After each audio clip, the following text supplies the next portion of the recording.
Assalamualaikum warahmatullahi wabarakatuh. Salam rahayu, berkah dalam Gusti mugi tansah lumeber rumentah dumateng panjenengan sami. Para pemirsa di rumah, jumpa lagi bersama kami komunitas Jagongan Naskah dan Kadipaten Pakualaman. Para pemirsa yang berbahagia, tentu beberapa waktu yang lalu kita sudah cukup lama jeda karena adanya cobaan yang telah menimpa kita semua di seluruh dunia dengan adanya pandemi COVID-19. Kita akhir pada bulan Februari mengadakan diskusi Jagongan Naskah edisi ke-14 dan baru hari ini, sore ini kita berjumpa kembali dengan kami di edisi ke-15 di tengah suasana yang cukup membuat kita semua sulit untuk berjumpa. Akhirnya kita berjumpa dengan menggunakan metode daring atau online. Beberapa minggu yang lalu kami mendapat dawuh dari sampean dalam Kanjeng Gusti Pakualam ke-10 juga Permaisuri untuk mengadakan agenda kegiatan dari beberapa kegiatan-kegiatan yang ada di Puro Pakualaman. Salah satunya adalah kegiatan Jagongan Naskah yang kini bisa dihadirkan melalui daring. Sungguh berbahagia dan terima kasih tentunya kami ucapkan kepada keluarga besar Kadipaten Pakualaman Yogyakarta, sampean dalam Kanjeng Gusti, Gusti Putri dan seluruh kerabat besar Puro Pakualaman tentunya yang telah memfasilitasi kegiatan Jagongan Naskah pada kesempatan kali ini. Pada kesempatan kali ini kita masih dalam suasana bulan suci Ramadan, maka kita akan membedah naskah Islam yang kali ini kita mengundang narasumber seorang dosen dari Prodi Sosiologi Agama Fakultas Usuluddin dan Pemikiran Islam Universitas Islam Negeri Sunan Kalijaga yang sudah banyak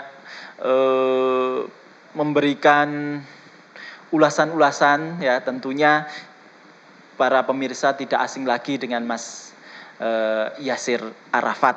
Hari ini beliau sudah hadir di studio 1 ya dari Kadipaten Pakualaman. Kali ini juga nanti akan dimoderatori oleh Mas Taufik Hakim, founder Jagongan Naskah, juga sekretaris umum Jagongan Naskah.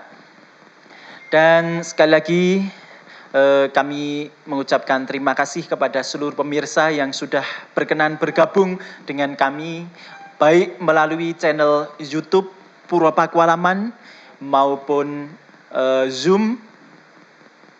Ada beberapa yang sudah mendaftar ke kami melalui Zoom dan juga channel Facebook-nya komunitas Jagongan Naskah. Dan sekali lagi kami ucapkan terima kasih.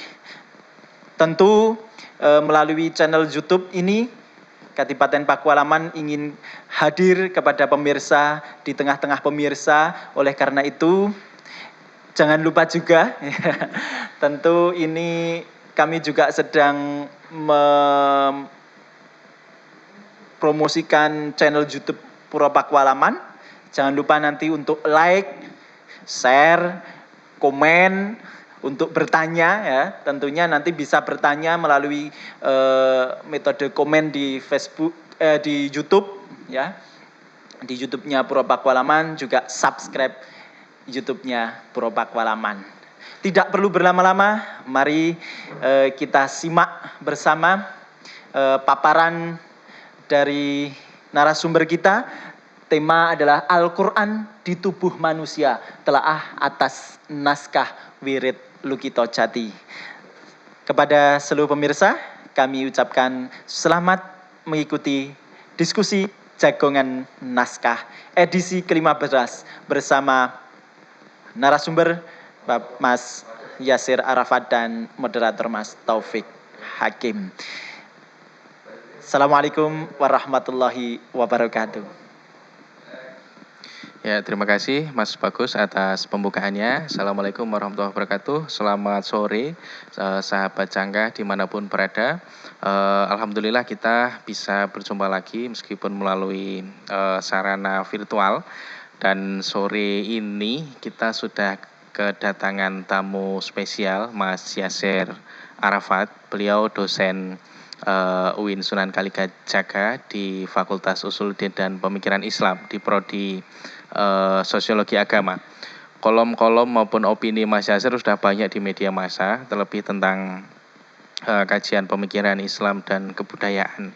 Dan jika teman-teman semua masih ingat tahun 2015 ya Mas ya, yang Mas Yasir ini juga viral waktu itu karena melantunkan tilawah Quran berlanggam Jawa. Kali ini Mas Yasir akan membabar satu naskah wirid Lukito Jati yang kurang lebih isinya tentang fakta tekstual bahwa huruf-huruf Al-Quran itu oleh masyarakat Jawa dimanunggalkan dalam tubuhnya, dalam dirinya. Nanti lebih lanjut Mas Yasir yang akan membabarnya semua dan kita bisa ngobrol santai, bisa lewat Zoom. Nanti tadi sudah kita share linknya kepada teman-teman yang kemarin mendaftar sama Mbak Sukma, dan kita juga live streaming di YouTube Puro Pakualaman dan satu lagi di akun Facebook Jagongan Naskah. Nah, langsung saja saya serahkan kepada Mas Yasir untuk membabar apa dan bagaimana wirid Lukito Jati itu ya. Monggo Mas Yasir. Bismillahirrahmanirrahim. Assalamualaikum warahmatullahi wabarakatuh. Alhamdulillah rabbil alamin. Allahumma shalli ala sayyidina Muhammad wa ala alihi washabbihi wa mawala ila yaumil qiyamah. Subhanaka la ilma lana illa ma 'allamtana innaka antal alimul hakim. Dan Allah hormati para sedherek sedulur Cangkah Jagongan Naskah Puro Pakualaman, berkhusus Mas Taufik selaku moderator dan Mas Bagus selaku pembawa acara. Pada sore hari ini perkenankanlah kami untuk sedikit belajar ya, belajar. Jadi bukan mengajari atau bukan apalagi nguyahi segoro gitu, bukan, tapi mau belajar bersama-sama. Ada satu pengetahuan yang bagus sekali untuk kita bahas dan kita mainkan dalam percakapan hari ini. Naskah ini sebenarnya sudah pernah saya kutipkan Mas, beberapa bagiannya di makalah saya atau boleh dikatakan waktu itu pledoi ya, karena setelah saya membaca Al-Quran dengan langgam Jawa di Istana Negara 2015 itu ada banyak hujatan, ada banyak caci maki yang bagi saya itu tidak masalah sebenarnya, tapi yang bagi saya masalah adalah ketika Jawa itu dianggap lekat dengan kefasikan, gitu. Karena katanya itu irama kefasikan, fasik itu ya berarti ya tidak baik lah. Gitu. Dan nanti dianggap kalau Jawa itu, apalagi ya kita hidup di zaman yang melihat bahwa kebudayaan utama Jawa itu sangat identik dengan kerendahan. Di televisi itu kita lihat kalau yang jadi pembantu itu mesti orang Jawa dan pakai luri itu loh Mas. Yang kedua itu baru saja itu peradaban sinetron. Dalam peradaban film orang Jawa itu mesti jadi dukun. Kita lihat film-filmnya Susana itu yang jadi dukun mesti orang Jawa dan pakai belangkon, pakai luri, lengkap sama kerisnya, pasang sajen. Jadi ada hal yang sebenarnya orang-orang memandang rendah gitu ya. Padahal melalui makalah itu yang sudah saya kutipkan di situ juga, di dalam naskah Jawa banyak sekali ungkapan-ungkapan Qur'ani yang itu mencirikan bahwa antara Jawa dan Islam itu sejak dari awal itu sudah manunggal. Jadi saya pakai istilah manunggal, bukan apa itu akulturasi gitu ya. Saya pakai istilah yang indigenous, yang milik kita sendiri, manunggal. Ini yang tidak disadari oleh banyak orang ketika melihat budayaan Jawa. Apalagi iklan-iklan hari ini. Kalau wani piro itu jin itu mesti pakai belangkon, pakai beskap, pakai jarik. Nah, itu konotasinya adalah materialisme, wani piro kan gitu. Nah, itu sangat miris ya. Tapi ya sudah, tidak apa-apa. Kita hidup di zaman yang memang ada satu ungkapan kalau nistono ya. Jadi segala hal yang terkait dengan Jawa itu didistakan orang. Kemudian saya juga melihat di buku-buku yang membahas tentang Islam, terutama di luar dunia Arab, itu nanti menganggap bahwa dunia Asia ini, Indonesia ini juga dianggap sebagai kelas ketiga karena jaraknya sangat jauh dari Timur Tengah. Salah satunya ada di buku Atlas Kebudayaan Islam, Ismail Razi Al-Faruqi itu ya.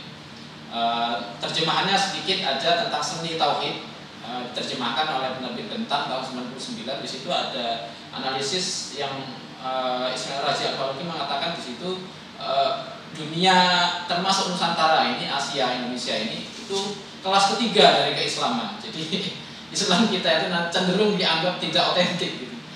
Apalagi di zaman purifikasi ini, sebagaimana di pengantar makalah ini yang sebenarnya masih 70% lebih sedikit lah itu yang saya ungkapkan di situ, itu dianggap nanti dunia Jawa itu identik dengan kemusyrikan, dengan kebid'ahan, dengan macam-macam. Nah, karena itu saya ingin melihat bagaimana sih sebenarnya hubungan antara Jawa dan Islam ini. Kalau orang biasanya melihat di tradisi atau kebudayaan umat Islam sehari-hari di Jawa, kalau bagi saya itu cukup tanggung. Kenapa tidak melihat langsung bagaimana Al-Quran dikonsepsikan, gitu ya? Bagaimana Al-Quran diperlakukan, bagaimana Al-Quran dipergauli di dalam kebudayaan Jawa. Karena itu ada satu naskah, penelitiannya adalah masuk ke dalam naskah yang mungkin naskahnya banyak sekali. Di antaranya yang saya temukan adalah Wirid Lukito Jati yang judul lengkapnya adalah Lulu Ngidaning Ilmu Kabatosan. Wirid itu artinya kalau kita bahasakan dengan bahasa Arif itu teori-teori spiritual, teori-teori rohani, teori-teori. Ada satu lagi suluk, ya, ada wirid, ada suluk. Kalau suluk itu eksperimen pengalaman-pengalaman rohani yang diungkapkan menjadi satu naskah. Nah, kalau wirid itu pasti isinya teori, tapi kalau suluk itu isinya adalah pengalaman-pengalaman rohani. Nah sayangnya naskah ini saya tidak temukan menjadi koleksi perpustakaan di sini. Ketika saya menelusuri secara online, naskah ini ternyata ada di 8 universitas di Amerika, termasuk di Library of Congress di Amerika. Saya sudah hubungi Universitas Wisconsin University, gitu ya. Kemarin saya kontak, saya minta can I get the copy of the manuscript, gitu ya. Kata dia, oh tidak bisa karena Anda bukan mahasiswa sini, gitu. Dalam hati saya, ini naskah leluhur saya, gitu. Ternyata nggak bisa, gitu. Ya wes, nggak apa-apa, nggak masalah, gitu. Nah, naskah yang ada di saya ini dalam bentuk file PDF. Dulu tahun 2013 saya pernah mendapatkannya dari Mas Hano. Mas Hano ini pemilik rumah budaya Kahanan ya di Pajanan, Bantul. Yang Mas Hano juga mendapatkannya kopian yang sudah dialih-aksarakan ke aksara Latin, Mas. Jadi tetap bahasanya bahasa Jawa, tapi kemudian diaksarakan dengan aksara Latin. Yang di sini tertanggal jika covernya citakan kaping kalih, citakan kedua, kawedalaken dening Badan Penerbit Sumodijoyo Mahadewa ing Projo Dalem Ngayogyakarta Hadiningrat tahun 1954. Jadi ini naskah dicetak dan diterbitkan oleh Penerbit Sumodijoyo Mahadewa di Jakarta tahun 1954.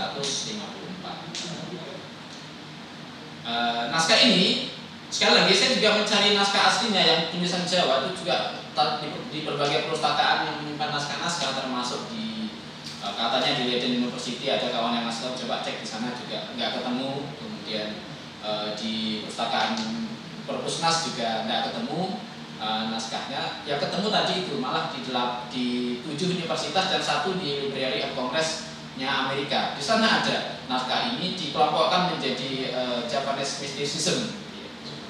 Jadi sesuatu yang menurut saya juga nggak enak disebut mistis, padahal ini sebenarnya nggak mistis.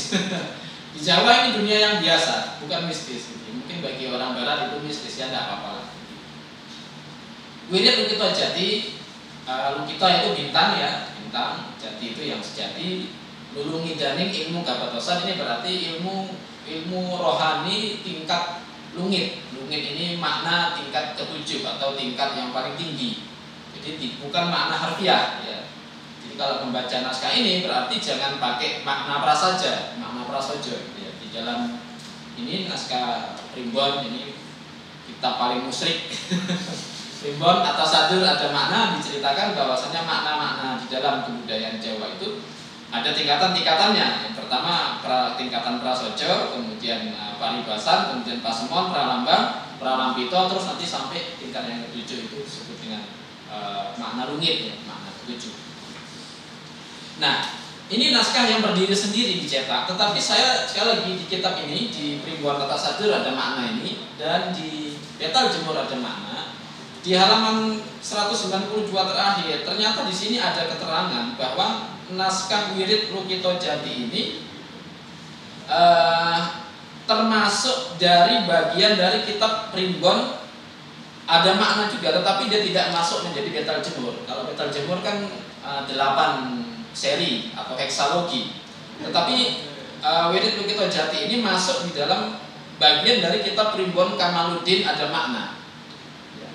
Kamaluddin ada ini, saya mengingatkan kita kepada kaum di kauman ya, Kamaluddin Ningrat ya. Barangkali ini terkait dengan pemangku wilayah-wilayah rohani. Di dalam kitab Primbon Kamaluddin ada makna ini atau kitab Primbon jilid ke-9 ini ada banyak, saya bacakan ya. Inggih Petal Jemur jilid ke-9 kasongo ya. Pepetikan saking kitab ada makna jilidan angka 9. Jadi kutipan dari kitab ada makna yang ke-9. Ngurat wiridan anggitanipun para wali. Jadi di kitab Kamaluddin ada makna ini ada wirid-wirid atau teori-teori spiritual yang dianggit oleh para wali. Jadi kalau dianggit para wali, bahwa itu jelas nyata-nyata itu adalah satu wirid yang bukan sekedar wirid-wirid biasa. Kalau dalam studi tasawuf, wirid itu nanti dianggap akan mendatangkan warid atau mendatangkan karunia-karunia yang merupakan limpahan dari Allah Subhanahu wa taala. Kemudian di sini ada wirid-wirid lain selain Lukito Jati. Ada Praloyo Jati, ada wirid Wiwaro Jati, ada wirid Wasito Jati, ada wirid Hakiki, ada wirid Wirayat Jati, ada wirid Pituduh Jati, ada wirid Makna Jati, dan ada wirid Lukito Jati. Jadi kalau ada yang punya koleksi naskah Primbon Kamaluddin ada makna, nah naskah wirid Lukito Jati ini ada di situ. Jadi semoga nanti para saudara-saudara yang menekuni naskah juga kita bersama-sama untuk menelusuri warisan berharga ini, karena sekarang juga ternyata naskahnya sudah tidak ada di tengah-tengah kita, adanya malah di Amerika. Nah, wirid Lukito Jati ini terdiri dari 44 tembang. Nah, tembang itu nyanyian, tapi dia nyanyian yang bukan sekedar nyanyian, tapi nyanyian yang berisi pengetahuan, maka disebut dengan tembang. Ya, saudaranya tembung. Kemudian bait-baitnya ini terdiri dari 44 bait dalam metrum sinom. Metrum itu kalau di Arab itu ya al-maqamat ya, al-maqamat atau tangga nada atau melodi-melodi itu. Di Arab nanti ada bayati, ada soba, ada hijaz, ada nahawan, ada ros. Nah, di Jawa itu ada sinom, ada kinanti, ada wijil, ada pocong, ada asmarandana, ada dandang gulung. Itu maqamat al-jawiyah. Dalam sisi teori musik atau irama-irama itu maqamat al-jawiyah ya. Kalau yang tadi al-maqamat al-arabiyah. Sinom ini dianggit atau dibuat oleh Kanjeng Sunan Giri. Ya, sinom. Ini biasanya kalau tembangnya sinom dia dipakai untuk menasehati anak-anak muda. Karena menasihati anak-anak muda berarti wirid ini diciptakan atau dikarang untuk orang-orang yang sedang menuntut ilmu yang masih muda. Dalam hal apa? Dalam hal menuntut ilmu-ilmu yang nanti dijelaskan ada di sini. Mulai dari bait pertama sampai bait ke-18, wirid Rukito Jati ini berisi tentang penjelasan para nabi, termasuk nabi-nabi yang tergolong ulul azmi.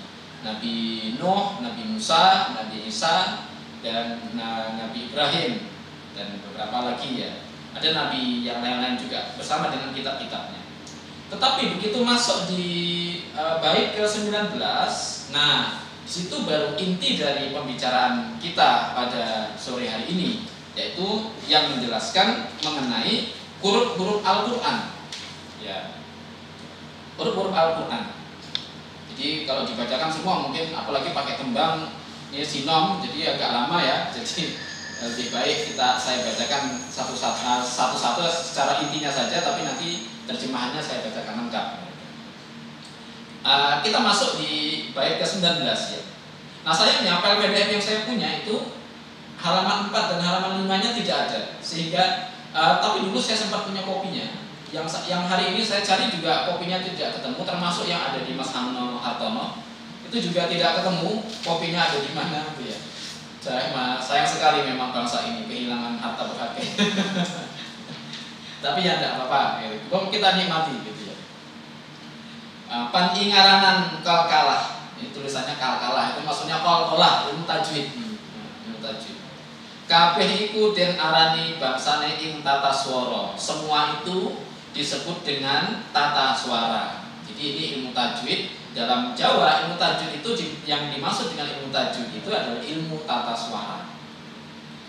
Ganti aksara winilis. Nah, semua itu disebut perkara tata suara. Sekarang kita akan membahas aksara yang ditulis. Ingkang angen ing diri. Jadi aksara yang ditulis di dalam Al-Quran itu ada di dalam diri kita sendiri. Binartiko wartinipun. Ia punya maksud dan tujuan penempatan. Dunungnya sewang-sewang. Jadi ia punya maksud dan tujuan penempatan, asal mula yang tiada. Apa yang dibahas di sini? Kang dihin aksara alif. Yang pertama adalah aksara alif. Pangkuniku murwani jenenging iman. Aksara alif itu adalah alif asal muasal iman. Wah, ini jadi huruf alif. Huruf alif dalam Al-Quran itu ya, itu asal muasal iman. Jadi orang Jawa memaknai huruf Al-Quran itu bukan sekedar huruf harfiah, tetapi huruf yang masuk ke dimensi langit, dimensi makna rohani yang paling tinggi. Apa itu? Itulah nanti disebut dengan asal muasal iman. Ya. Lungguhe misalnya drono. Tempatnya alif ada di bawah hidung. Ya di hidung tapi bagian bawahnya. Ya. Tetapi di atas lidah. Nah, mugeng saluruh ring lati. Jadi di bawah hidung, tapi agak di atas lidah. Karena yang semuanya yang disebut iman itu, mengapa letaknya alif ada di bawah hidung di atas lidah? Karena yang disebut dengan iman itu adalah bermula dari yang diucapkan. Jadi semua mukallaf di sini disebut dengan mukallaf ya. Hewan tidak dikenakan untuk iman karena hewan itu bukan bagian dari yang dikenakan taklif atau beban dalam agama. Karena itu binatang, hewan-hewan itu tidak bisa dikatakan orang beriman. Apalagi baru-baru ini ada yang mengatakan bahwa hewan binatang itu termasuk ulama. Nah itu ya enggak mungkin itu. Karena dia tidak masuk dalam mukallaf. Nah sebenarnya ini panjang. Saya setelah ada sampai bait ke-44, kalau dibaca satu-satu mungkin butuh waktu agak lama. Saya sudah menstrukturkan menjadi satu bagian yang di makalah ini, di makalah saya ini sudah saya klasifikasi ya. Dari kita mulai dari huruf alif dulu tadi sudah. Huruf alif tempatnya di bawah hidung dan di atas lidah. Setiap huruf Al-Quran itu ada zikirnya. Ada zikirnya artinya ada yang diucapkan supaya huruf itu merasuk menjadi laku. Apa zikirnya huruf alif? Zikirnya huruf alif itu adalah wali Muhammad. Ini semua zikirnya nanti ada Muhammad-Muhammadnya. Di akhir nanti akan saya bahas. Apa faedah zikir wali Muhammad ini? Karena siapa yang mendawamkan zikir wali Muhammad yang merupakan zikirnya huruf alif ini, maka dia akan dijauhkan dari penyakit. Kemudian selalu berjumpa dengan kehidupan dan keselamatan, dan dia akan diberikan karunia untuk mengasihi sesama. Ada keterangannya juga di sini. Alif merupakan huruf yang diberikan amanat lahir batin dan asal mula iman. Kemudian huruf ba. Huruf ba itu letaknya ada di bibir dan ubun-ubun. Ya, bibir dan ubun-ubun. Zikirnya adalah berkat Muhammad. Nah, ini. Pokoknya ini mabuk Muhammad ini. Mirip ini. Apa? Zikirnya berkat Muhammad. Itu ba. Apa faedahnya? Faedahnya adalah menjauhkan dari mara bahaya. Keterangannya berhubungan dengan kehati-hatian dalam berbicara. Nah, kemudian yang ketiga, huruf ta. Alif, ba, ta. Ta ini tempatnya ada di sentil yang ada di pangkal tenggorokan. Jadi bagian pangkal tenggorokan disentil itu, kemudian dan ada di rambut. Ini huruf ta. Ada zikirnya. Zikirnya adalah tawakal Muhammad. Faedah zikirnya adalah memiliki teguh keyakinan, kehidupan dan kemuliaan. Dua titik ta mengandung dua perkara. Yang pertama perkara makanan, yang kedua perkara minuman. Maksudnya apa? Huruf ini tentang rasa mendapatkan ganjaran. Nah, gitu. Jadi maaf, ini nanti huruf sa bawahnya. Ini huruf ta dulu. Sorry. Yang keempat huruf ta. Nah, jadi huruf Arab ini secara fonetik itu memiliki klasifikasi olah lidah yang tidak sembarangan. Jadi huruf ta sama sa sama dal sama dal itu nanti beda-beda penempatannya. Sehingga mengucapkannya juga nanti kalau di Jawa cenderung agak longgar. Ya. Sehingga nanti orang-orang yang baru hijrah kemarin sore menganggap ini nggak fasih gitu ya. Dan dianggap wah ini nggak makbul doanya, mengucapkannya huruf Allahumma salawat 4 kali itu salawat Nabi Muhammad sallallahu alaihi gitu, salung alaihi gitu. Wah nggak fasih mengucapkannya gitu. Ya nanti kita bicara di belakang ini. Nah ta itu tempatnya ada di otak dan di dada dan di kemaluan. Zikirnya adalah ya Rahim Hami Muhammad. Ya Rahim Hami Muhammad. Tempatnya apa? Tempatnya dijauhkan. Faedahnya adalah dijauhkan dari mara bahaya. Huruf ta ini penjelasannya adalah tentang mendapatkan ganjaran. Titiknya 3, memiliki 3 makna. Yang pertama makna Baitul Makmur. Baitul Makmur itu letaknya ada di kepala sini, di otak. Ini wilayahnya Sunan Bonang. Ya, di kitab-kitab primbon ini ada penjelasan tentang itu. Atau di Lengkap Warsito kalau nggak salah itu ada penjelasan mengenai Baitul Makmur. Kemudian yang kedua, titik dari ta yang kedua itu penjelasannya adalah Baitul Dada. Baitul Muharram ini tempatnya Sunan Kalijaga. Jadi pengampunya ini pengampu Baitul Makmur adalah Sunan Bonang, pengampu Baitul Muharram adalah Sunan Kalijaga. Kemudian yang ketiga adalah Baitul Muqaddas. Titik ta yang ketiga itu wilayahnya Sunan Giri. Baitul Muqaddas. Ada juga yang menyebutkan Sunan Kudus, tapi bagi saya itu tidak masalah karena semua wali itu pada dasarnya sama. Itu juga dan mereka juga. Gitu ya. Nah jadi 3 ini saya jadi teringat kepada Pak Damar Jati ya. Suatu ketika Pak Damar Jati itu sakit harus diopnam dan ketika mau dimasukkan selang ke dadanya beliau tidak mau beliau tidak terson. Kan waktu ngisi pengajian di masjid saya Masjid Sudirman, beliau bilang ini Baitul Muharram, dada ini Baitul Muharram. Jadi Baitul Muharram itu tidak boleh dikotori sama alat-alat teknologi modernitas. Wah saya seperti ketempelan sendiri gitu sampai segitunya Pak Damar Jati yang maaf. Mudah-mudahan beliau termasuk ahli surga, amin ya rabbal alamin. Termasuk saya banyak belajar juga dengan Pak Damar Jati walaupun jarang ketemu langsung, tapi di beberapa majelis dan beberapa pertemuan-pertemuan saya rutin belajar dengan beliau. Kemudian yang kelima huruf jim. Huruf jim ini letaknya ada di wajah. Zikirnya adalah Rahim Muhammad. Faidah zikirnya adalah kemuliaan pekerjaan dan kesehatan tubuh. Jim merupakan jantung atau inti dari semangat hidup. Itulah yang membuat kehendak hidup. Huruf H yang keenam, H kecil ini. H, jadi H di dalam Arab itu ada 6 ya. Ada perbedaan. Ada H, ada H. Jadi kalau saya dulu belajar huruf hijaiyah sama guru saya itu dibedakan. H itu seperti orang kepedesan. Kalau pedas makan sambal itu gitu. Jadi halus ya. H sama H itu beda. Yang H itu letaknya ada di mata kanan. Zikirnya adalah Ya Hayyu Ya Muhammad. Faedahnya adalah mendapatkan akhlak yang cemerlang yang akan menerangi seluruh jasad manusia. Huruf H kecil ini huruf yang menghidupkan budi atau akhlak mulia. Barangkali ini sangat panjang.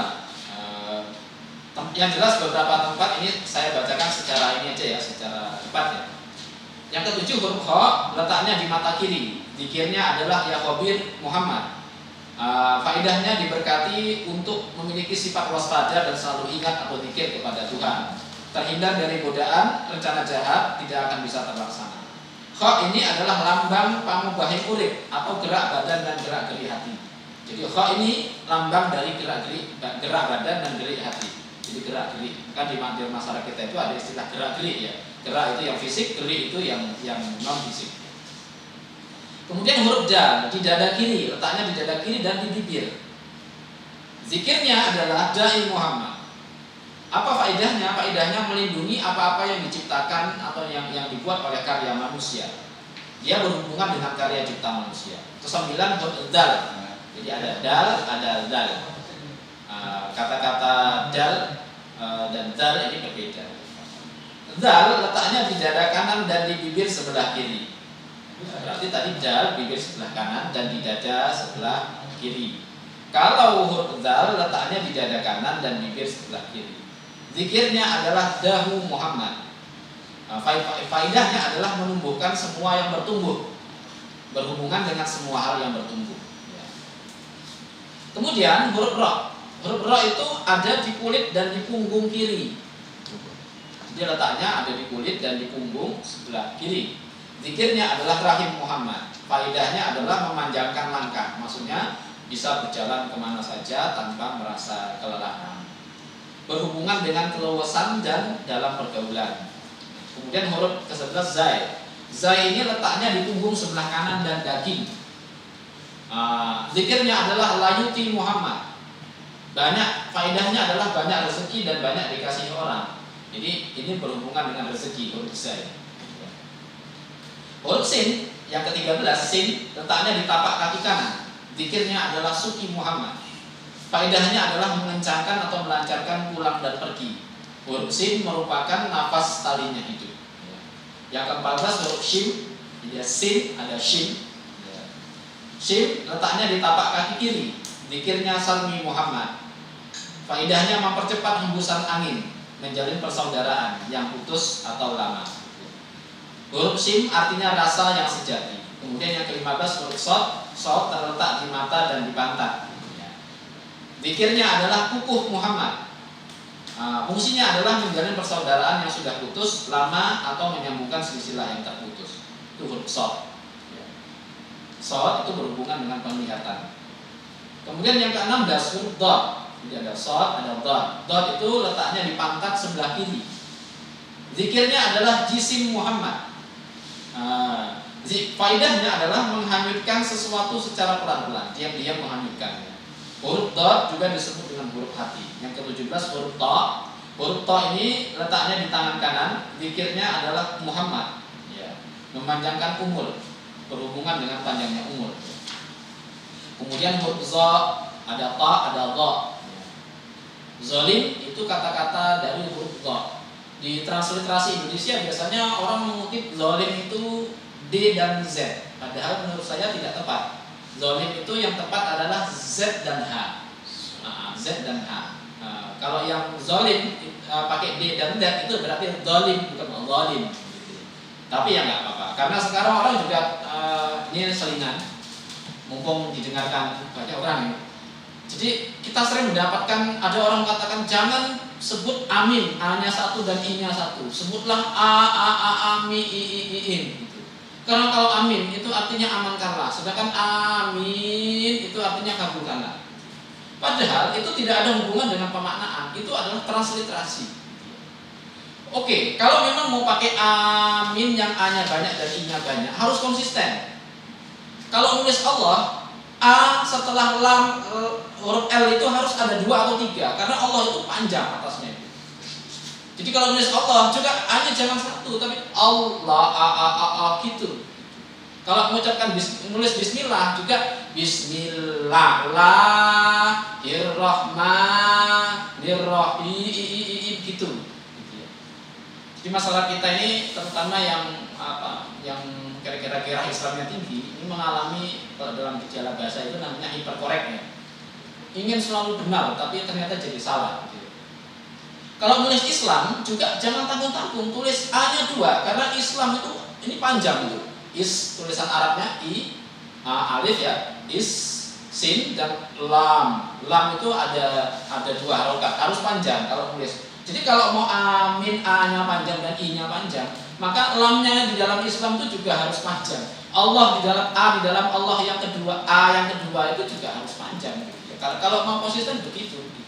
Tapi kan ternyata itu sebaran dari WA itu cukup masif sehingga nanti yang tidak menulis amin A-nya panjang, I-nya panjang nanti cenderung disalahkan dan dianggap nanti tidak sesuai dengan maknanya. Padahal itu sama saja. Amin itu transliterasi dari amin yang artinya kabulkanlah. Gitu. Nah ini mumpung didengar ini monggo nanti dipraktekkan kalau ada anak-anak yang kayak gitu, anak-anak muda yang begitu sekalian diperingatkan. Kalau mau aminnya panjang, Islamnya juga A-nya panjang. Bismillah A-nya panjang, Allah A-nya panjang. Kalau menulis nama Pak Yusuf Kala juga U-nya harus ada banyak karena itu panjang. Kalau U-nya 1 artinya bukan Yusuf. Ini mumpung ini. Oke, kita masuk ke huruf ke-19 Ain. Orang Jawa nanti nga. Nah, ini asik sekali. Nga. Dan itu enggak masalah itu. Nga. Namanya orang Jawa. Jadi saya jadi teringat ada di kitab Primbon ini zikir-zikir yang apa itu namanya? Kayak ya kamar rakimin. Ini maksudnya ya arhamar rahimin. Tapi nanti kita bahas di akhir. Huruf Ain. Ain itu letaknya di lambung kiri dan di sikut kanan. Ain letaknya di lambung kiri dan di sikut kanan.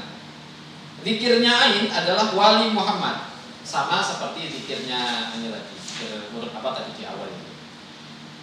Faidah zikirnya Ain ini adalah mencerahkan budi pekerti. Berhubungan dengan budi pekerti yang baik. Kemudian huruf ke-20 Ghain, ada Ain, ada Ghain. Imam Ghazali ya itu pakai Ghain berarti. Imam Ghazali. Kalau tadi Ain lambung kiri dan sikut kanan, maka huruf Ghain letaknya di lambung kanan dan di sikut kiri. Zikirnya adalah ya hurmati Muhammad. Tapi di naskah ini ditulis ya hurmati Muhammad. Enggak apa-apa. Faedahnya adalah mendatangkan rahmat yang baik di dunia dan di akhirat. Berhubungan dengan kesuksesan dunia dan di akhirat. Kemudian huruf fa. Huruf fa ini letaknya ada di tulang belikat dan leher. Tulang belikat itu berarti di belakang sini ya. Dan leher sini. Zikirnya adalah huruf fa itu zikirnya adalah zikir Muhammadi. Faedahnya adalah suka memberi dan menghidupkan sesuatu berhubungan dengan jiwa sosial. Kemudian huruf qaf dan kaf itu beda. Huruf qaf itu bahu kiri dan telinga kiri, letaknya di bahu kiri dan di telinga kiri. Nah, apa faedahnya? Zikirnya adalah Muhammad, cukup sebut Muhammad, mendatangkan kebagusan, keelokan dan kerupawanan, berhubungan dengan kerupawanan.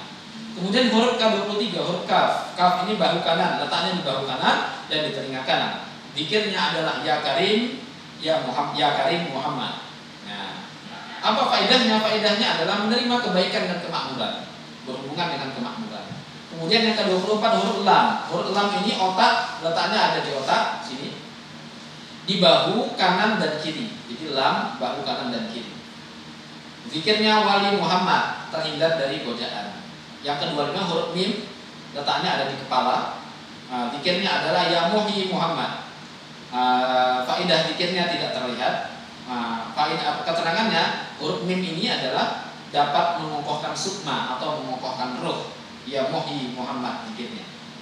Kemudian huruf nun. Nun ini letaknya ada di gaji. Kemudian zikirnya Nabi Muhammad. Faedahnya adalah mengabulkan semua hajat. Keberuntungan, keterangannya adalah mendapatkan keberuntungan. Kemudian huruf 27 waw, letaknya ada di sumsum. Waw itu di sumsum. Zikirnya adalah walki Muhammad. Punya watak menerima apapun, itu faedahnya. Berhubungan dengan masuknya rezeki. Kemudian ke-28 huruf ha besar. Letaknya ada di dada. Zikirnya adalah ya Allah, ya Muhammad. Faedahnya adalah dapat mendatangkan ridho, munculnya kehidupan. Yang ke-29 huruf lam alif. Lam alif ini tidak bertempat karena merupakan lambang dari manunggaling kawula Gusti. Zikirnya adalah wali Muhammad. Yang membaca zikir wali Muhammad ini sukmanya akan dilindungi oleh Allah. Lam alif adalah lambang manunggalnya Gusti dan kawula. Yang terakhir huruf hamzah. Kalau di surat ini hamzah itu sebutannya ambiyah. Huruf ambiyah atau hamzah. Letaknya ada di dalam seluruh badan manusia. Zikirnya adalah ya Allah Muhammad. Faedahnya dilindungi hidupnya. Hamzah adalah simbol dari roh dan manusia. Yang terakhir adalah ya.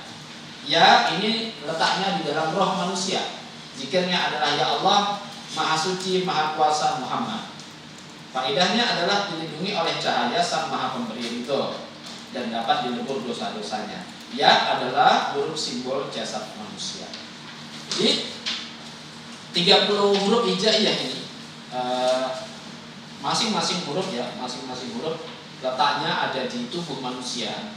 Mulai dari kepala, ubun-ubun, bibir, mata kanan, mata kiri, bahu, sentil bagian dalam, telinga, lambung kanan, kemudian bahu kanan, bahu kiri, sampai tapak kaki, sampai nanti masuk ke roh manusia. Jadi itu letak-letaknya huruf-huruf Al-Quran. Karena itu teman-teman semua, para penyimak, hadirin dan pendengar semuanya, di dalam kebudayaan Jawa, Al-Quran itu dianggap menyatu dengan tubuh manusia. Karena apa? Huruf-hurufnya ada di dalam tubuh manusia, sehingga Al-Quran ini bukan kitab yang jauh dari kehidupan manusia. Karena itu ini khas dari karakter keislaman masyarakat di Nusantara, terutama nanti ketika para wali datang untuk menyebarkan agama Islam dengan corak rohani atau sering di dalam masyarakat akademik nanti disebut dengan Islam sufistik, Islam pendekatan sufi. Nah, corak menafsirkan huruf-huruf, mengkonsepsikan huruf-huruf Al-Quran ini dengan sesuatu yang sifatnya rohani, itu juga ada di dalam kajian tasawuf di Arab ya. Salah satunya adalah di dalam kitab Al-Futuhat Al-Makkiyah. Ini Syekh Muhyiddin Ibnu Arabi atau Ibnu Arabi. Di jilid 1 yang kitab saya terbitan Darul Fikr, ada yang terbitan terbaru, terbitan kalau nggak salah Kaido itu ada 8 jilid kalau salah. Ini jilid 1, punya saya juga ada 8. Ada pembahasan mengenai huruf-huruf hijaiyah, tetapi Ibnu Arabi di sini membahas huruf-huruf hijaiyah itu berhubungan dengan planet-planet.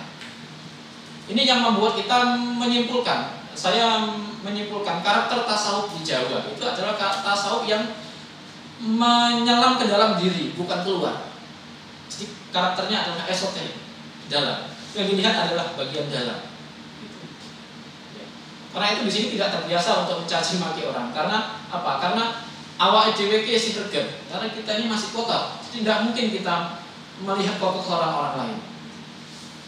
Nah, karakter analisis huruf-huruf di dalam kitab Al-Futuhat Al-Makkiyah ini, Ibnu Arabi ini, nanti dihubungkan dengan huruf-huruf yang ada di orbit atau di planet-planet, ya, gitu ya. Ini salah satu contoh karakter dari tasawuf di Arab ya. Sebenarnya sama saja. Yang keluar itu pada dasarnya menuju kepada Allah, yang ke dalam juga menuju kepada Allah. Apalagi nanti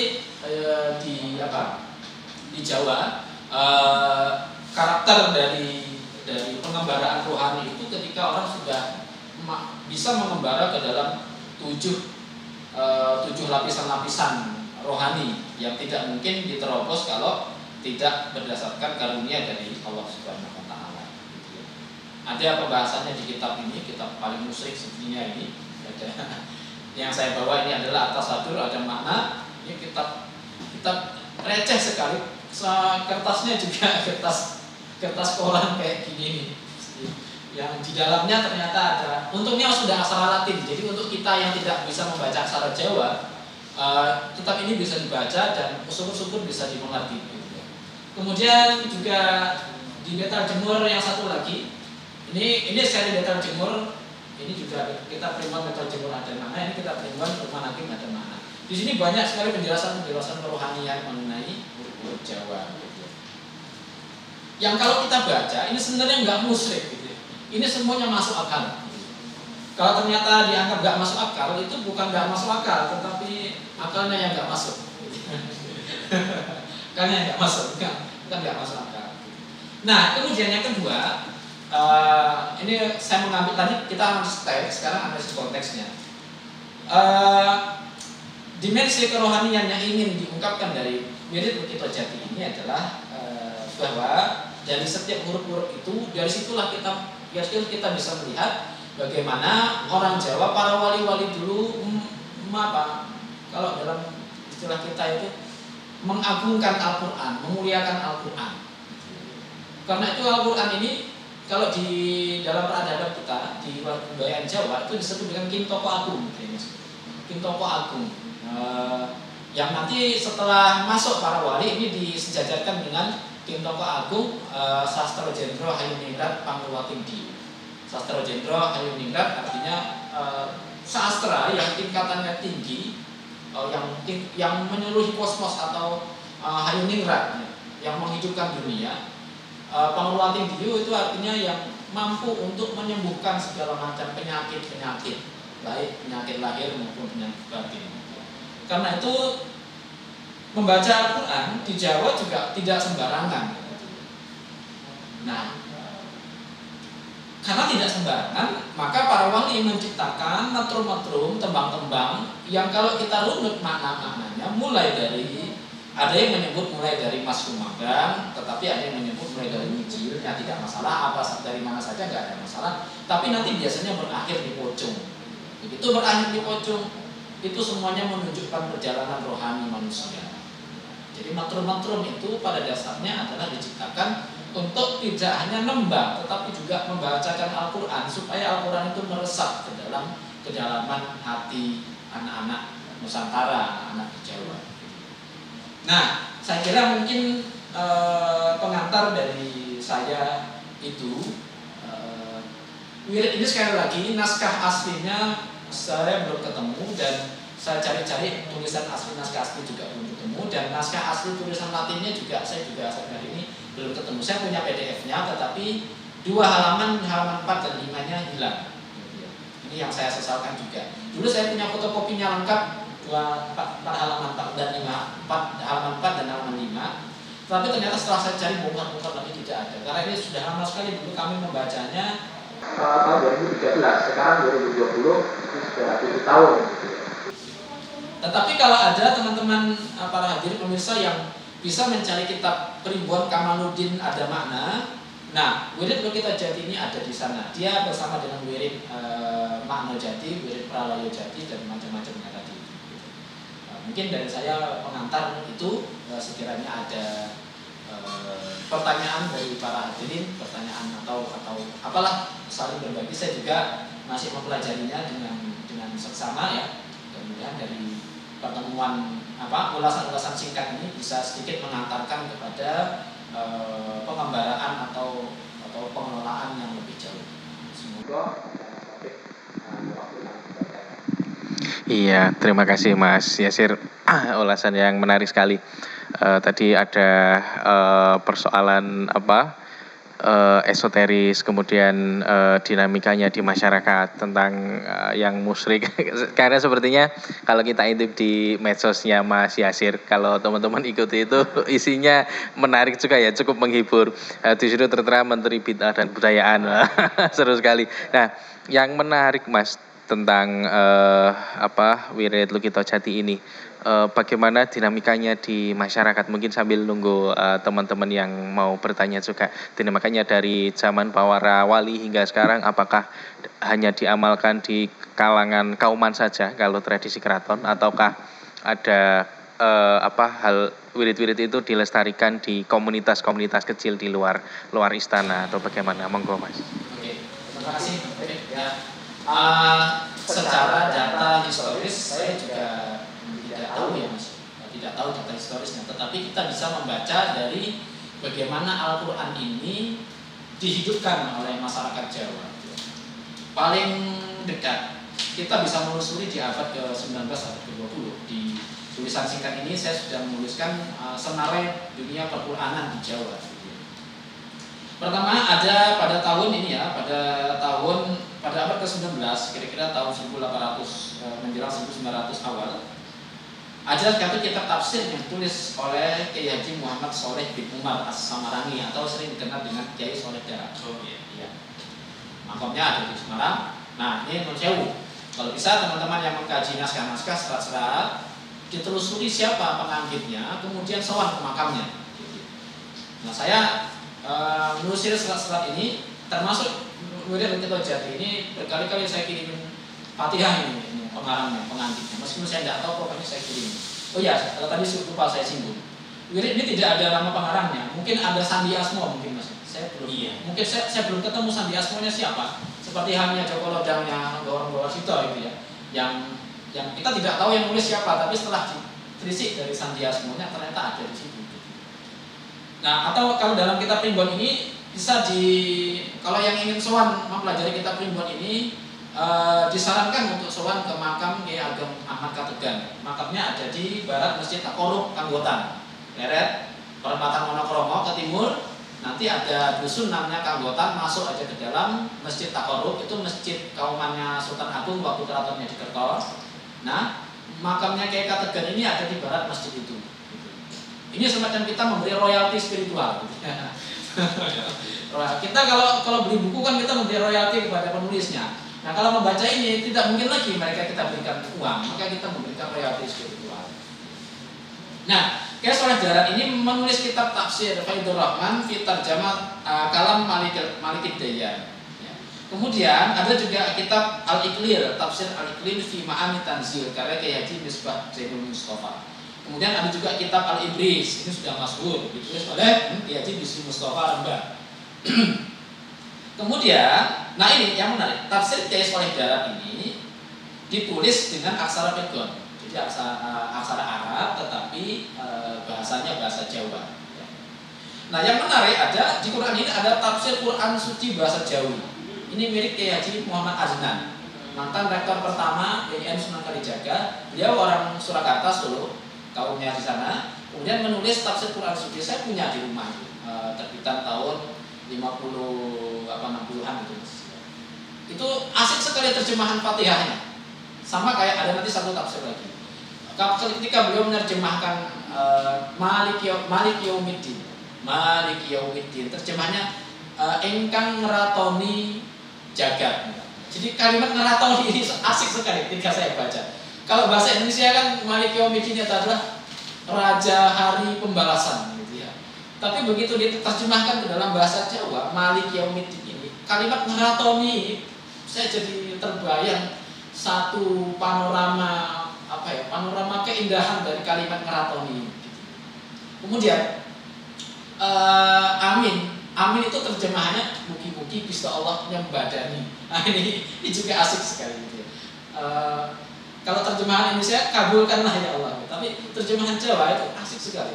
Ini sangat menarik kalau ada teman-teman yang mau mengkaji itu dari sisi cita rasa bahasa. Dalam bahasa pesantren mungkin dari sisi balaghahnya gitu ya. Nah, ada tafsir Quran suci bahasa Jawa Kiai Haji Muhammad Aznan. Raden Muhammad Adnan. Makamnya ada di Masjid Lawiyah di belakangnya, dekat dengan makam Ki Ageng Unis. Ya. Alhamdulillah Ki Ageng Unisnya sudah sowan ke sana, tapi kayak Haji Muhammad Adnannya belum. Tapi saya sudah ngirimi berkali-kali. Ini unik. Saya beberapa kali ini membeli kitab ini. Alhamdulillah baru 2 minggu lalu saya kerawuhan kitab tafsir 3 minggu lalu. Cara saya untuk mendapatkan kitab ini itu sederhana. Saya kirimi Fatihah ini. Saya kirimi Fatihah. Ya Allah, kula nyuwun kula dipun gadahi kitab tafsir bahasa Jawa Kyai Haji Raden Muhammad Adnan untuk Kanjeng Nabi dan untuk Muhammad Adnan Al-Fatihah tak kirim. Setelah itu saya searching di Facebook, itu langsung ketemu yang jual kitab ini. Dan saya tanya harga berapa dan saya dapat harga yang sangat murah sekali dibandingkan dengan harga pasaran. Dan semua kitab tafsir yang saya punya yang bahasa Jawa itu sebelumnya saya tawasuli orangnya dan mendapatkannya mudah dan sangat murah sekali. Ini salah satu cara bagaimana orang Jawa menyelesaikan masalah-masalah itu. Ya, kirimin Jawa aja. Ini soal dijawab kuplok gitu. Nah, kemudian ada lagi tafsir Jalalain berbahasa Jawa halus. Ini kayak Muhammad Adam yang menjelaskan di kitab Quran Suci. Nah, tadi saya rencana mau bawa, tapi ternyata agak berat di tas, jadi ya mungkin kapan-kapan ya kita bisa tunjukkan. Di online banyak, covernya juga sudah banyak di upload. Di Facebook saya juga beberapa kali saya upload itu. Nah sayangnya kitab ini tidak ada percetakan ulang lagi. Gitu. Ini sayang sekali. Ahli warisnya juga nggak tahu.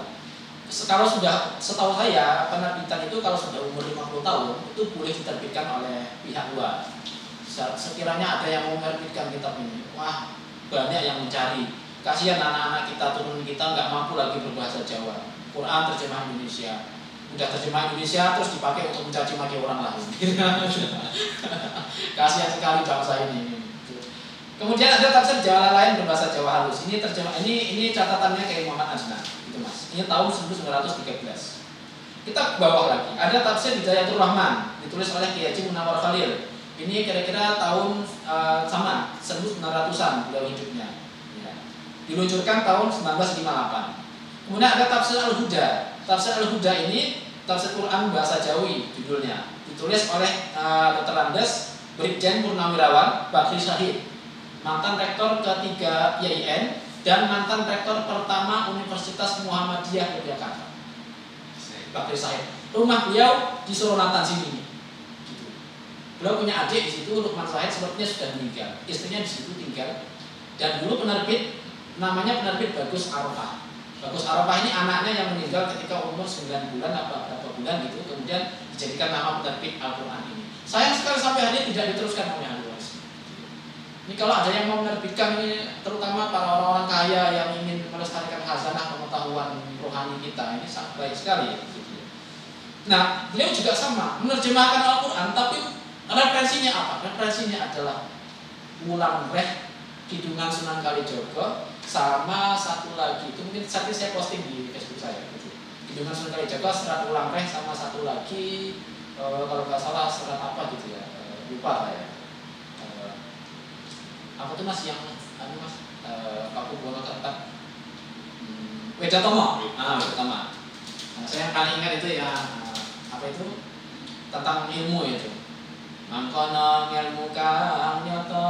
Nah, itu ketika saya dengarkan itu, saya pernah nangis sendiri dengarkan itu, dengarkan itu.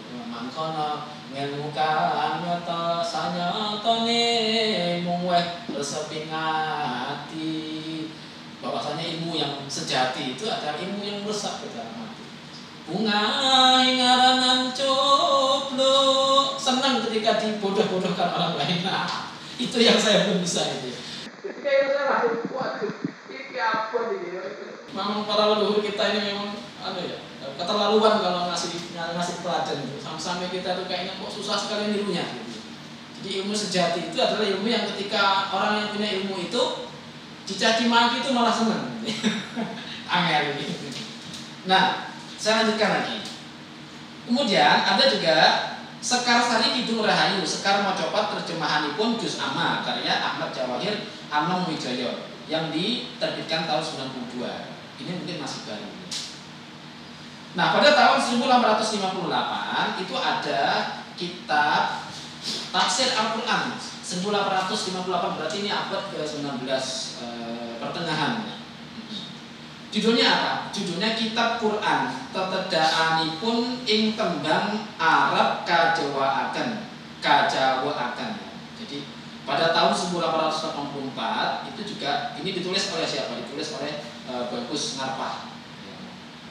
Jadi naskah tafsir ini menurut keterangan siapa itu? Imam Muhsin yang nulis disertasi tentang tafsir Bakri Syahid tadi itu disimpan di Museum Pusat Jakarta dan di Perpustakaan Universitas Leiden Belanda.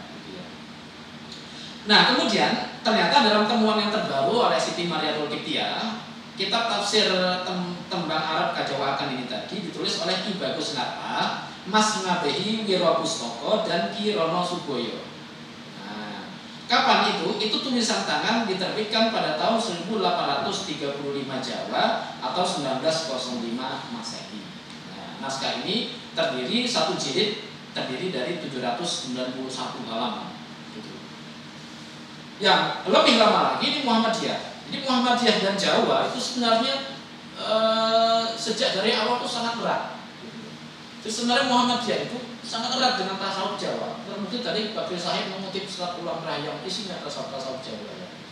Belakangan aja yang Muhammadiyah ini kayaknya terjauhkan dari hasanah Jawa, lebih banyak ke hasanah di Timur Tengah. Gitu ya. Kemudian ada tafsir Quran Jawen Pandam lan Pandoming Dumadi diterbitkan oleh AB Siti Samsiah Surakarta. AB Siti Samsiah Surakarta ini adalah penerbit yang diurus oleh anggota Muhammadiyah Surakarta. Kapan terbitnya ini? 1928. Jadi ini sisa-sisa dari bagaimana dunia Al-Quran ini ternyata tidak hanya di kalangan keraton, tapi juga di tengah rakyat. Bagaimana Al-Quran dan Jawa itu bertemu dalam satu wadah terjemahan, tafsir ataupun piulang ajaran-ajaran.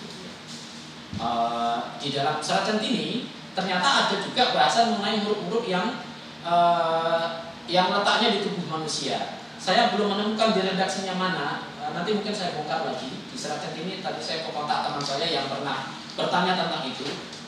Huruf-huruf Jawa, huruf Al-Quran yang ada di tubuh orang manusia itu ada juga di dalam Serat Centini. Artinya apa? Ini artinya hubungan antara Al-Quran dan dunia Jawa itu dari awal juga sangat erat. Apalagi di dalam cerita-cerita Babat tentang Sunan Kalijogo ya Mas. Yang nanti difilmkan, dibintangi oleh Deddy Mizwar. Itu ada cerita bahwa Sunan Kalijogo kan diusir, kemudian beliau mengembara menjadi Lokajaya. Bagaimana yang dilakukan oleh Sunan Kalijogo ketika beliau kangen dengan bapaknya, dengan ibunya? Beliau membaca Al-Quran. Adegan filmnya kan membaca Al-Quran dari jauh. Yang di keraton bapaknya itu Al-Qurannya itu terbuka sendiri. Ini asik sekali dunia per-Quranan. Jadi di dalam cerita tentang di dalam babat-babat cerita tentang ini banyak sekali Mas, tentang Al-Quran di Jawa. Bagaimana orang Jawa mempelajari Al-Quran, bagaimana Al-Quran dijarwokan dengan pengetahuan Jawa. Gitu. Ini yang barangkali hari ini dianggap tidak ada oleh orang-orang yang baru saja melihat Islam sebagai agama yang harus diperjuangkan di zaman ini. Sehingga seperti saya cerita tadi, ketika saya membaca Al-Quran dengan metrum Jawa, dengan laras Jawa, itu dianggap bahwa itu lagu orang-orang fasik, gitu. Itu lagunya para sinden. Gitu.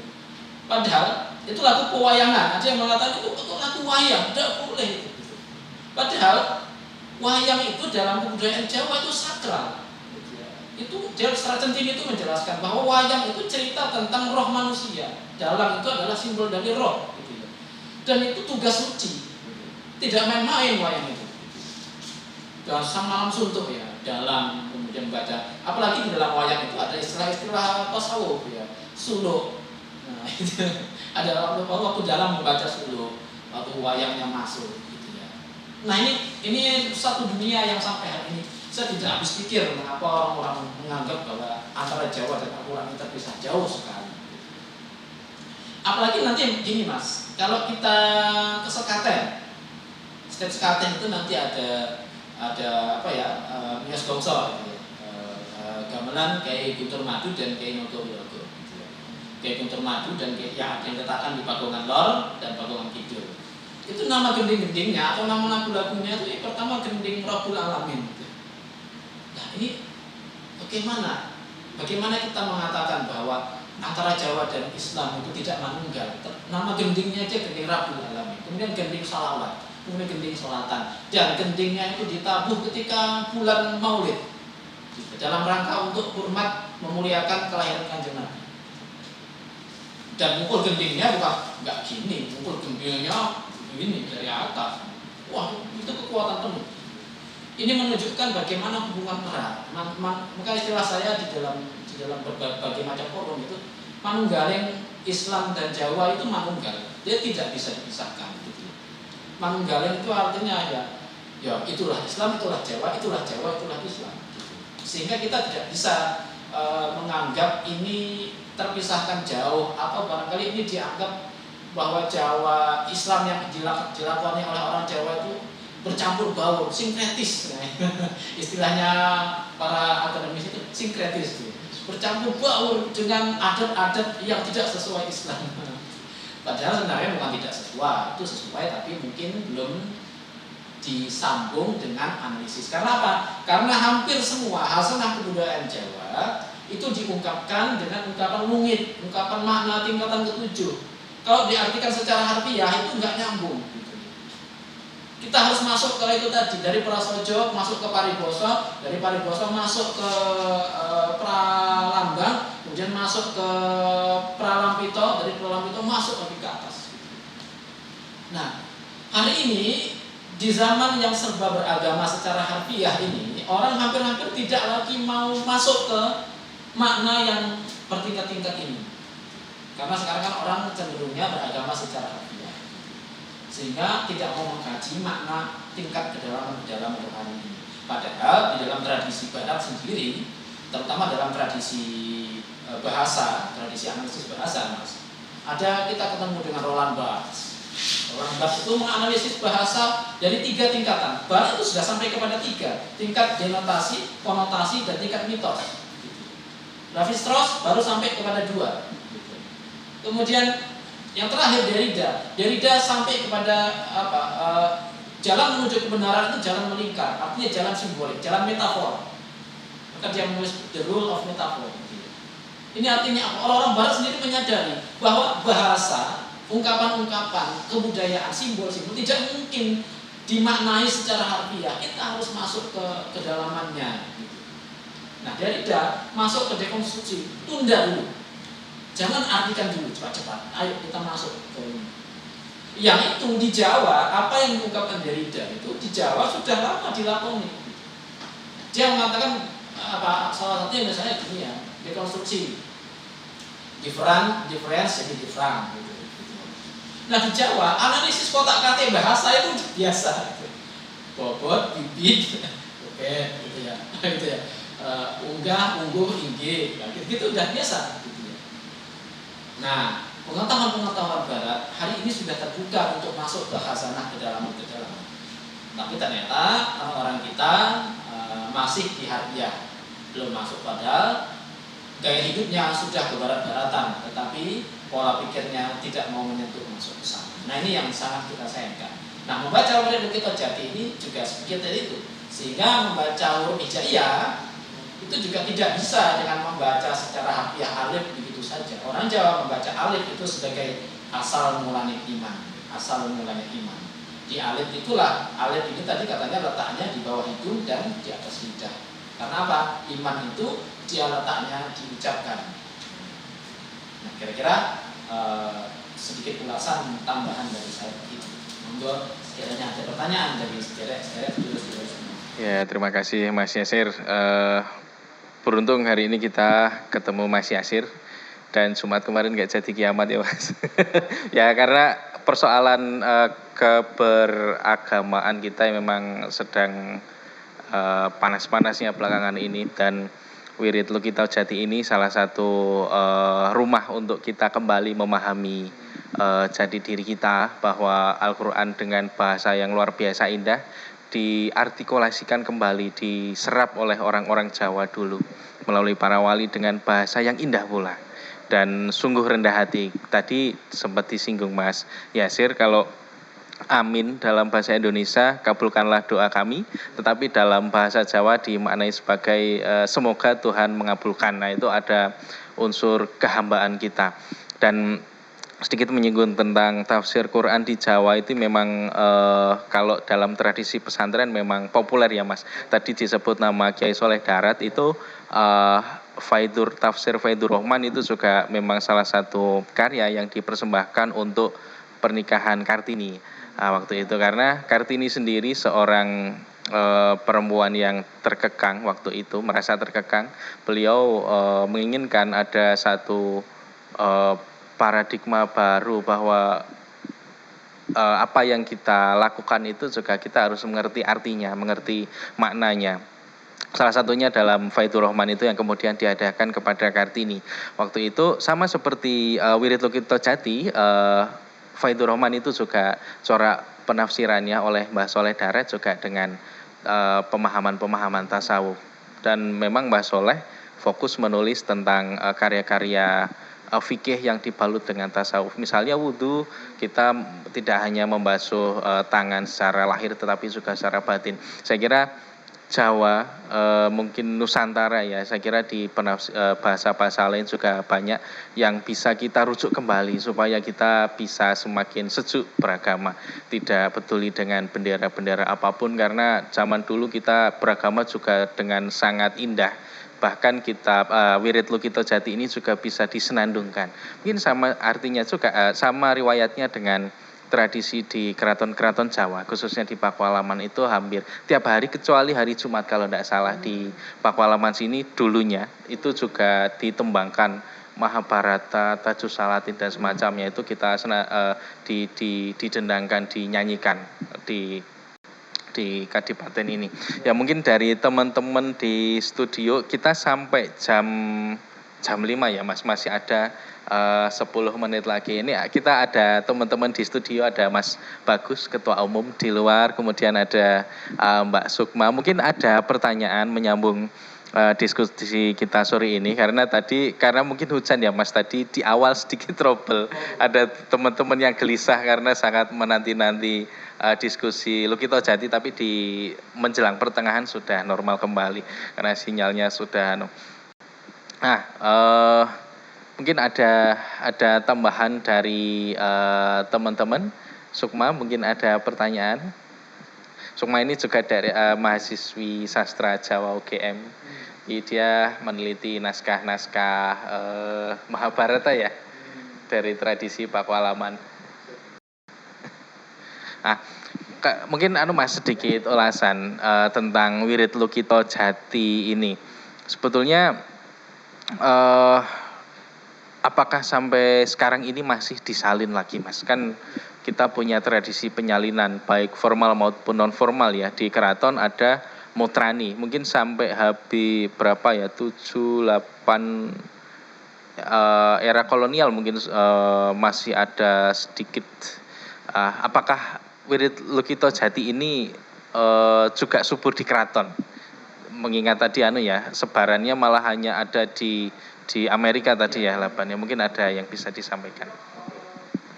Nah, saya juga tidak tahu karena semua di Jaya Mahadewa ini sampai hari ini kan juga sudah tidak ada ya, yang menerbitkan pada tahun 1954. Yang itu tadi disebutkan di cover atau di sampul depannya itu tadi saya bacakan ini, kalau dalakan ini Badan Penerbit Sumodi Jaya Mahadewa ing projo dalam Ngayogyakarta.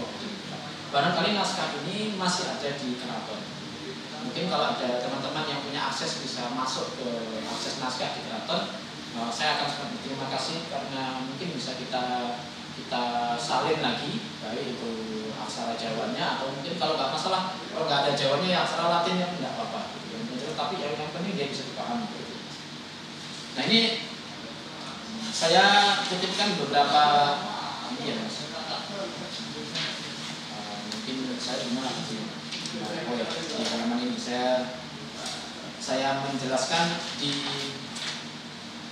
Nah, naskah ini ada di perpustakaan 8 lembaga yang 7 diantaranya adalah universitas. Yang pertama di Hamilton Library University of Hawaii, Manoa.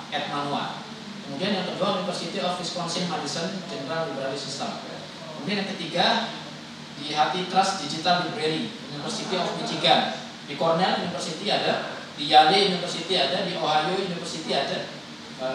Kemudian di Library of Congress Washington juga ada. Jadi naskah ini ada di situ. Nah di sini naskahnya nggak tahu ada di mana. Barangkali perlu ahli kanuragan untuk narik naskah.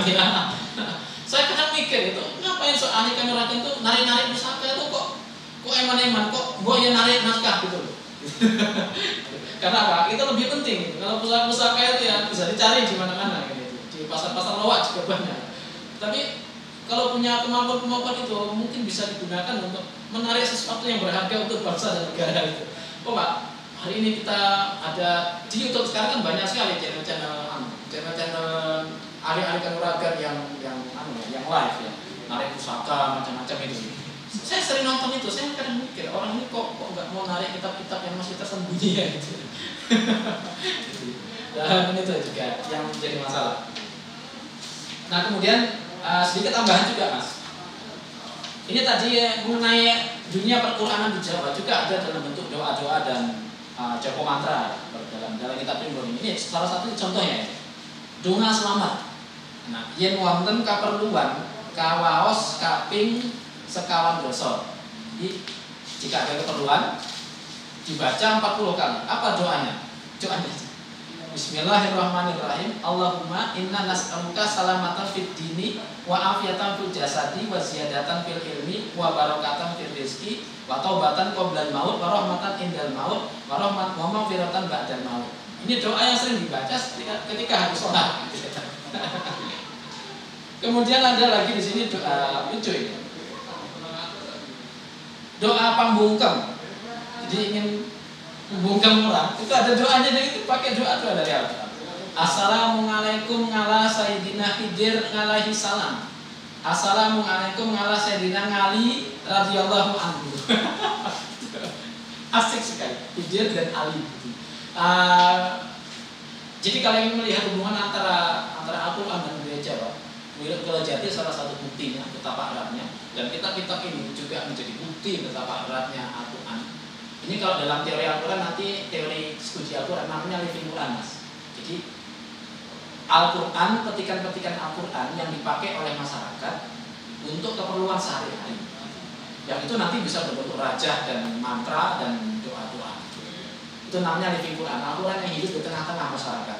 Karena hidup tengah masyarakat tidak usah dipertanyakan lagi itu Al-Quran apa bukan. Ya jelas-jelas Al-Quran, orang tulisannya bahasa Arab dan dari Al-Quran.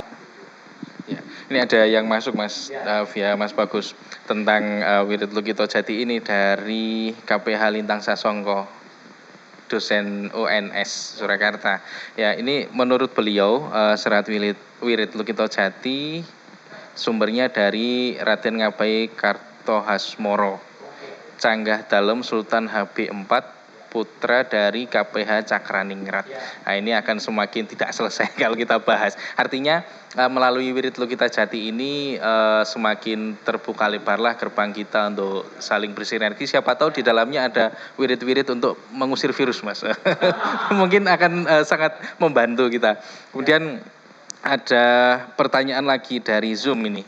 Kenapa Alif tidak bisa digandeng? Dari akun siapa ini?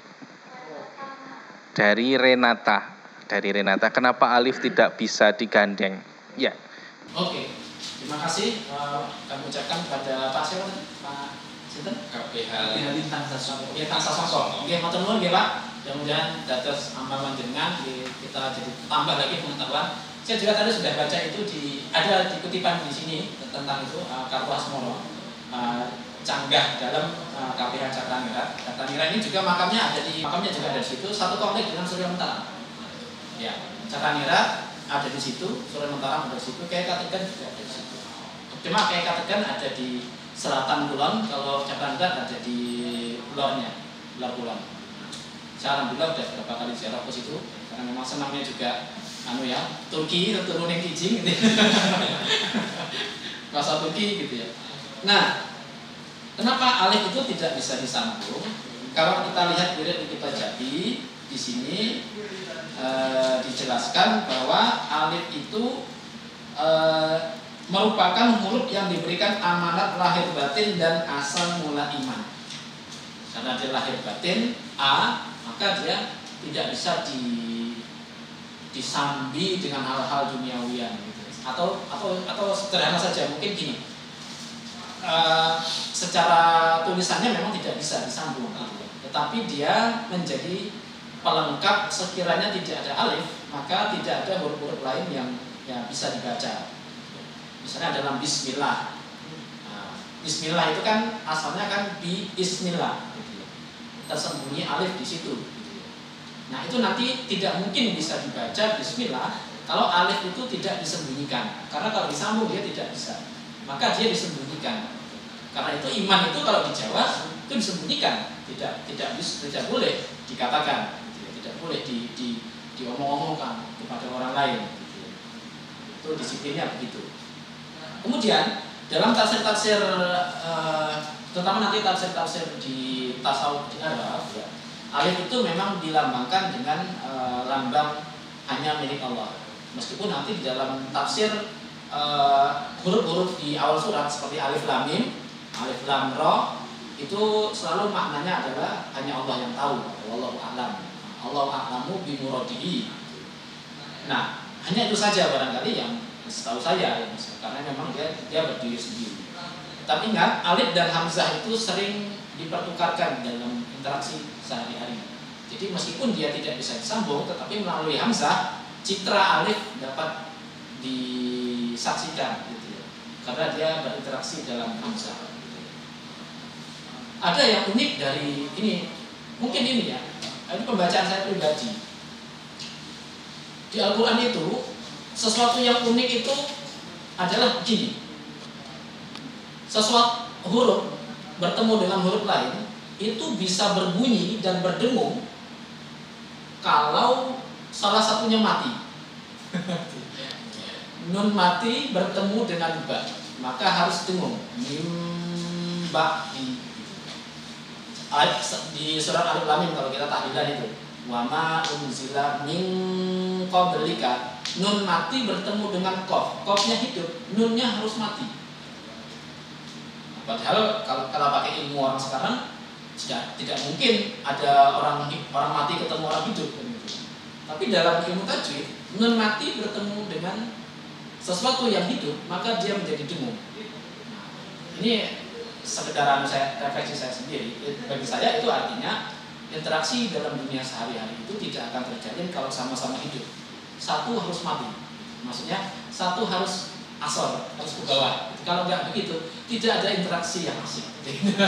Kira-kira begitu saya memahaminya. Iya, terima kasih Mas. Ada lagi yang masuk ya, mungkin bisa kita perpanjang 5-10 menit. Tadi ada teman-teman yang interaksi setelah ini juga videonya kita simpan di YouTube biar nanti bisa disaksikan setelah berbuka atau apa, karena jam segini juga masih pada menyiapkan berbuka puasa. Tapi Lukito Jati ini menarik Mas. Sebetulnya pertanyaan sederhana sih, mungkin kalau saya menempatkan sebagai awam ya, bagaimana relevansinya dengan dunia sekarang. Itu aja dari wirid Lukito Jati atau serat-serat lain, teks-teks lain yang kita punya yang pasti banyak sekali. Dan gimana sih buat implementasinya di masa kini? Mungkin kan sedangkan stigma-stigma negatif selalu ada. Ya itu aja. Stigma yang paling sering adalah musyrik, bid'ah, kemudian tahayul dan sebagainya. Ya tidak apa-apa lah gitu ya. Saya juga, makanya saya tulis di Facebook saya itu kan Menteri Bid'ah dan Kebudayaan atau Menbidbud gitu ya. Jadi kenapa? Karena orang sekarang cenderung memaknai itu secara harfiah, yang pertama. Jadi kalau ingin relevansi serat-serat naskah-naskah itu hari ini adalah kembali memunculkan pengetahuan-pengetahuan yang sifatnya meta harfiah, di luar harfiah, seperti halnya orang-orang hari ini. Ya mohon maaf, termasuk Al-Quran hari ini juga cenderung orang memahaminya secara harfiah, sehingga orang berlomba-lomba untuk berkontes dengan Al-Quran. Kontes, juara, menang perlombaan Al-Quran, menghafal Al-Quran, bahkan masuk TV sebagainya. Mungkin tidak masalah, memang zamannya begitu. Tetapi para leluhur dulu mengajarkan Al-Quran kepada anak itu tidak langsung Al-Qurannya, tetapi yang diajarkan lebih dulu adalah pelajaran-pelajaran akhlaknya.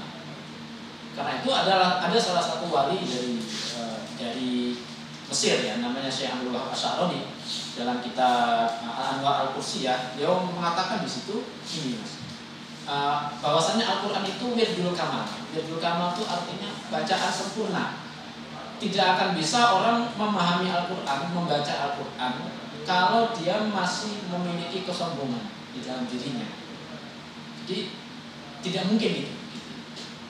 Maka dari itu pentingnya serat-serat naskah-naskah Jawa ini kita baca hari ini adalah, meskipun tidak pakai aksara Arab, bagi saya tidak masalah ya. Pakai aksara Latin aja nggak masalah, bahasanya tidak masalah. Adalah untuk kembali mengungkapkan hal-hal yang tadinya bersifat simbolik itu dimaknakan secara rasional. Karena orang-orang dulu memang tidak banyak, karena bukan abadnya ya. Sekarang abadnya adalah abad analisis. Kalau sesuatu harus ada definisinya. Tapi kalau orang dulu kan enggak, tidak usah didefinisikan. Wah, laku. Jadi saya pernah dituturi oleh guru saya, kalau ingin cepat selesai studi, yang dia gue kudu gawa godong hijau, kata guru saya gitu. Saya tidak bertanya lagi apa maksud godong hijau gitu, Mas. Tapi saya langsung, baik, tugas sebagai murid adalah mencari tahu apa makna godong hijau, dan itu laku saya adalah mencari maknanya dan menjalankan laku godong hijau tadi. Termasuk ada orang yang salah sangka disuruh cari keris Joko Pitutur, akhirnya cari ke makam-makam, ke gua-gua, ke kali-kali, ke sendang-sendang gitu ya, nggak ketemu. Karena apa? Yang dimaksud dengan mencari keris Joko Pitutur adalah mencari nasihat kemana-mana, belajar ilmu pengetahuan dari mana-mana. Hari ini itu yang orang tidak memahami. Nah, ini pentingnya nalar akademik dari kampus untuk membaca naskah. Kita masuk di situ. Yang kedua, tetapi tidak mesti juga. Nah, saya punya proyek begini Mas, proyek pribadi. Saya punya kecenderungan untuk tidak memakai istilah-istilah akademik dari kampus untuk membahasakan kebudayaan kita. Makanya saya tidak mau pakai istilah akulturasi Islam dan Jawa. Itu istilah orang sana. Akulturasi itu orang sana. Istilah dalam naskah-naskah kita apa? Manunggal. Itu cetol. Kalau manunggal itu udah wis cetol wela-wela jelas gitu. Maka saya punya istilah manunggaling agama dan budaya, atau manunggaling Jawa dan Islam gitu. Atau istilah apa ya? Istilah ini mistisisme dalam Jawa. Mistis itu dalam kebudayaan orang Barat itu dianggap sesuatu yang enggak konkret, enggak nyata. Di Jawa, sesuatu yang disebut dengan mistik itu senyata kita minum air dan senyata kita ketemu interaksi begini. Karena itu sampai hari ini masih banyak orang-orang yang bilang bahwa dia ketemu dengan Sunan Kalijogo, dan itu fakta. Kenapa? Bagi orang sana itu mistik, padahal itu pengalaman nyata di sini. Dan saya tidak pakai kata-kata mistisisme. Pakai apalah istilahnya yang kira-kira itu di dalam naskah-naskah di kasunyatan. Itu kasunyatan gitu. Kasunyatan artinya itu nyata. Nah, itu penting. Mengapa naskah-naskah ini dikaji? Ini secara akademik bagi orang-orang kampus. Ini adalah epistemologi kita.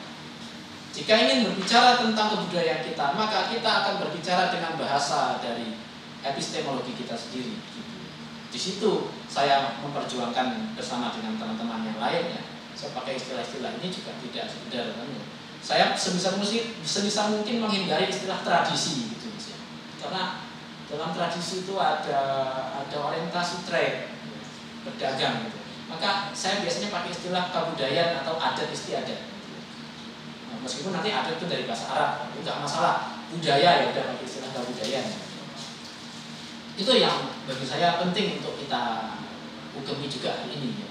Termasuk kita non sewu Mas. Di keraton misalnya ada gerebek. Orang-orang mengatakan ada ritual gerebek. Ritual itu kan istilah orang sana untuk menyebut sesuatu yang sifatnya upacara yang berhubungan dengan dunia gaib. Saya tidak mau menyebut itu ritual. Ini bukan ritual, ini upacara suci. Upacara. Saya ganti istilah ritual itu dengan upacara. Karena apa? Upacara menandakan bahwa ini ini suci gitu. Ini suci. Ini wingit. Itu dalam bahasanya serat Samputabak itu ini kinawat ini gitu. Dia bukan tidak berhubungan dengan gaib-gaib dan hantu-hantu. Bagi orang sana kalau ritual mistis itu berhubungan dengan dunia gaib, hantu-hantu, dayang-dayang kan gitu kan. Padahal ya tidak mungkin, sejak dari awal aja sudah dimulai dengan bismillah kan gitu. Wah, tambah bakar rupa, wah wis undang demit ini wah. Padahal kalau kita nalar dengan akal sehat Mas, tidak mungkin demit itu datang di acara yang dibacakan bismillah sama a'udzubillah di situ. Tidak mungkin. Apalagi itu acaranya Maulid Nabi, orang mungkin. Maulid Nabi apa? Hormat kanjeng Nabi. Demit tidak mungkin datang. Kalaupun ada sederek gaib yang datang, itu sederek gaib yang mau langsung kawruh untuk nanggap agama suci dari yang diupacaranya itu apa? Maulid Nabi. Maka saya mengatakan kepada teman-teman, kalau bakar pipa apa enggak undang demit? Sebelum baca bismillah, baca auzubillah, baca fatihah, baca sholawat, demitnya enggak akan datang. Enggak akan ikut. Kenapa? Udah dipagari dengan bacaan-bacaan tadi. Maka saya sudah mengatakan bahwa itu ini juga penting. Apalagi nanti kapan bakar ya Jumat Kliwon. Wah, ya wis nek Jumat Kliwon, Selasa Kliwon, wis susana mestinya. Padahal yang ini sudah sering saya ungkapkan. Masyarakat kita menganggap kalau malam Jumat itu banyak demit keluar berkeliaran. Padahal yang keliaran malam Jumat itu orang mau yasinan sama orang mau sholawatan. Demit itu keluarnya malam Minggu. Sorry ya Nur. Oke, kira-kira gitu Mas. Ini nalar dari mana saya punya pikiran-pikiran gitu? Dari baca naskah ini nalar yang penting kita sehatkan hari ini. Kira-kira. Ya, terima kasih Mas Yasir. Kita sudah mendekati waktu berbuka. Ya, teman-teman jagongan naskah dimanapun berada yang mungkin di rumah tadi ada WA yang masuk. Mas saya di lembah sebuah pegunungan nggak bisa nyimak sampai akhir. Tapi dia tadi menitipkan sebuah pertanyaan. Ya, terima kasih dari paparannya Mas Yasir tadi cukup banyak menggelitik kita, terutama adik-adik dan mas-mas yang di luar yang masih kuliah ataupun mengajar untuk mengembalikan epistemologi kita dan agar tidak terjebak pada stigma-stigma yang sudah lama. Salah satunya dengan kembali membaca naskah-naskah kuno. Jagongan naskah setiap bulan kita ada diskusi sebulan sekali, tapi karena ada corona dan semoga lekas berakhir, kita ada 3 seri diskusi daring ya. Yang pertama semuanya mengkaji tentang naskah karena visi kita melestarikan dunia pernaskahan. Dan yang pertama ini Mas Yasir dengan Wiridukito Jati. Besok yang kedua hari Rabu dengan teks Siti Jenar. Insya Allah saya sendiri yang membacakan. Kemarin mau membacakan Kiai Soleh Dara tapi masanya sepertinya sudah kelewat tentang Kartini. Yang ketiga besok tentang Buga dari naskah-naskah kuno. Entah nanti Mbak Sukma atau dari teman-teman lain. Pokoknya kita apapun yang tentang naskah kita babal di sini. Teman-teman UIN banyak loh Mas yang antusias mengikuti jagongan naskah. Terlebih kita juga di sebelah perpustakaan Puro Pakualaman. Di sana juga banyak sekali naskah-naskah.